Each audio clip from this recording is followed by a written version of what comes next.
Hello everyone and welcome back to another Big Ambitions video. Christmas is just around the corner, so I hope you have some nice time off planned. Spend it with your friends, your family, enjoy it. And I think as a nice Christmas present, we also have the update 0.4 coming up just in a few days. I'm very excited for that, and I'm sure you are as well. In today's episode, we're going to explore an area which is not very popular amongst the business choices, that I also found it's a very good money generator if you compare it with other more popular choices. So without further ado, let's get started.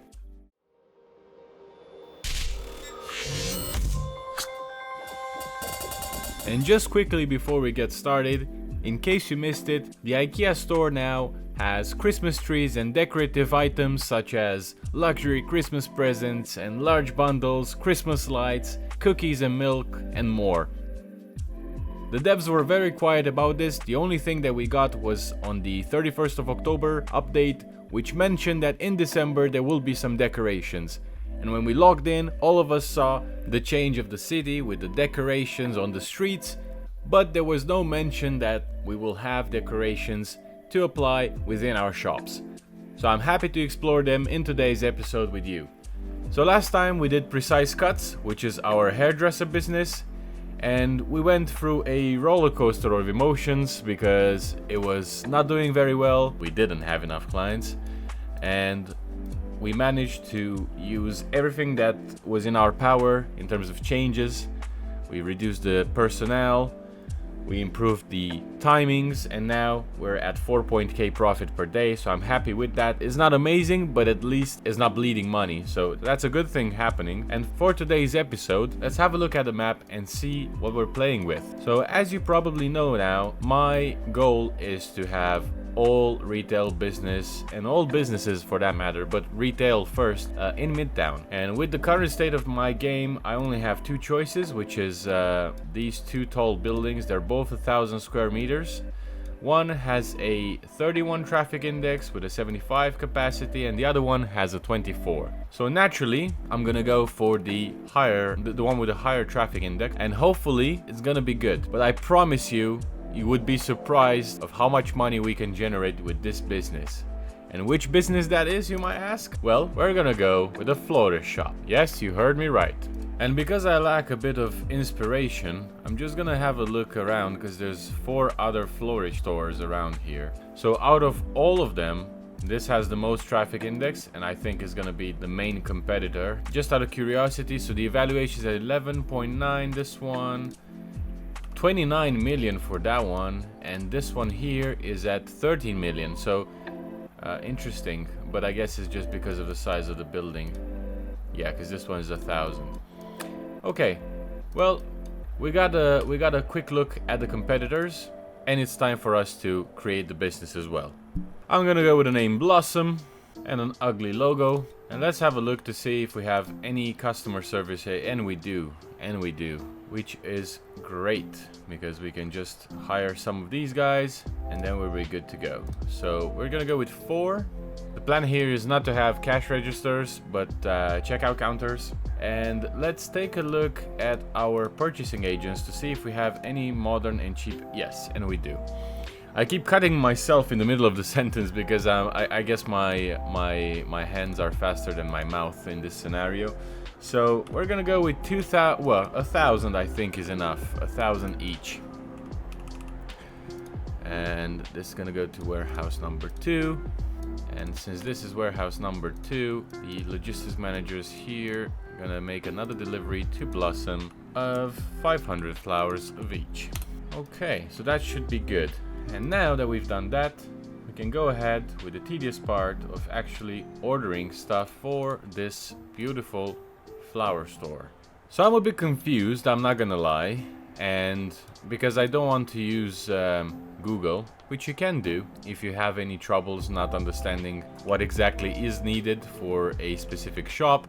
You can always go to the competition, pay them a visit, and see what they have done to their own stores, which can serve also as inspiration. So in this case, I just went past it, so let's set a destination here. I'm gonna do some illegal turns, and we have Grace Flowers.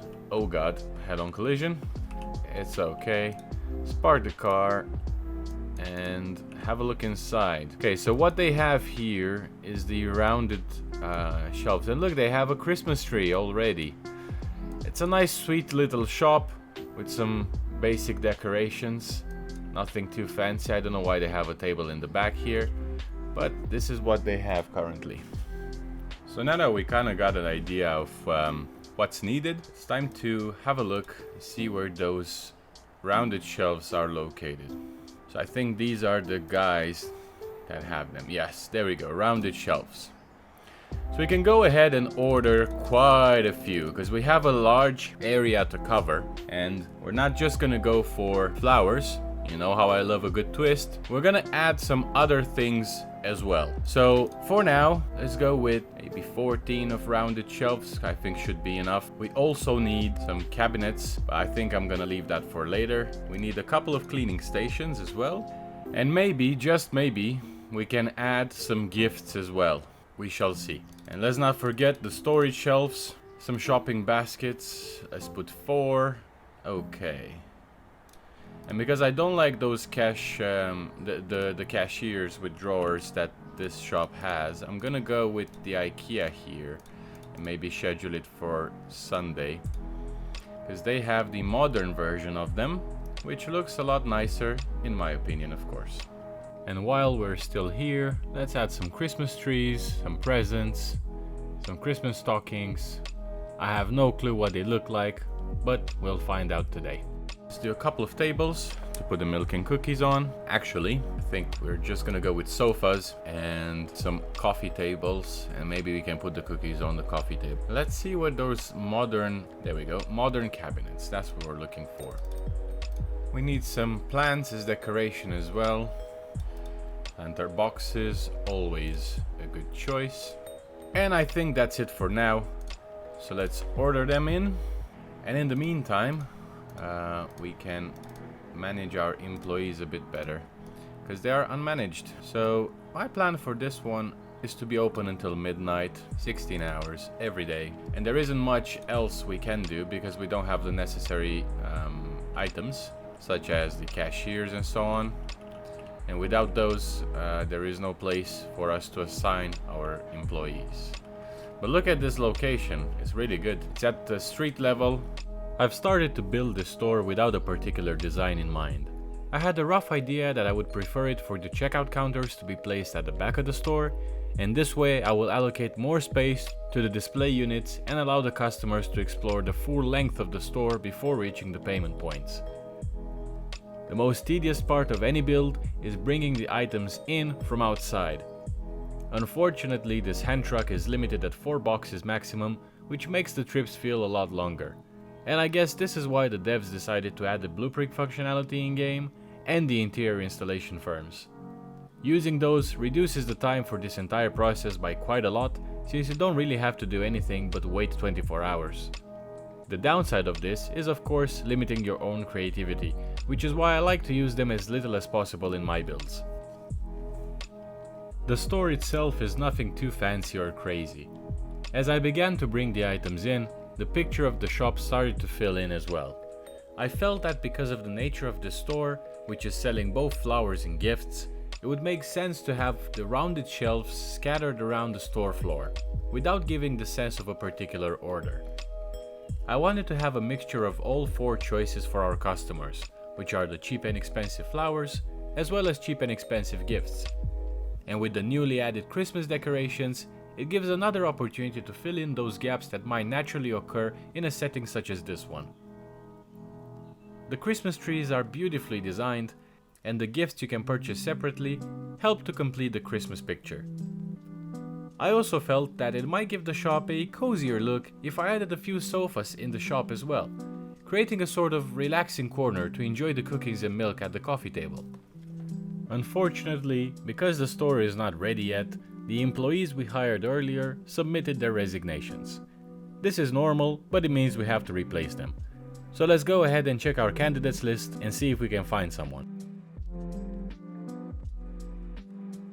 We wanted 2 for each checkout counter and an extra 2 to cover the cleaning shifts. As I assigned their schedules, I realized that we had 2 extra hours unaccounted for. So for this reason I have changed the opening schedule from 8 am to 10 pm.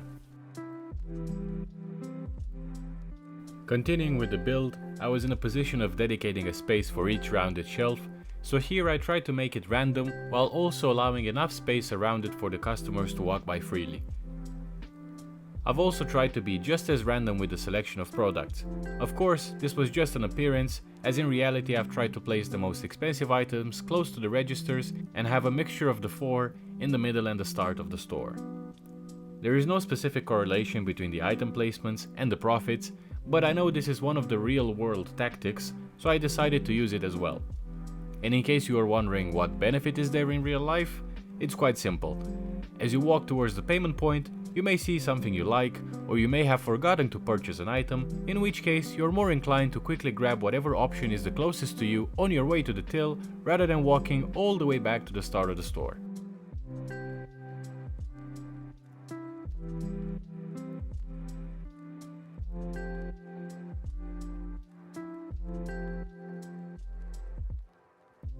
Here I had the idea to place the lights on the modern cabinets, as I thought it would make a great decoration, but unfortunately this is not an option.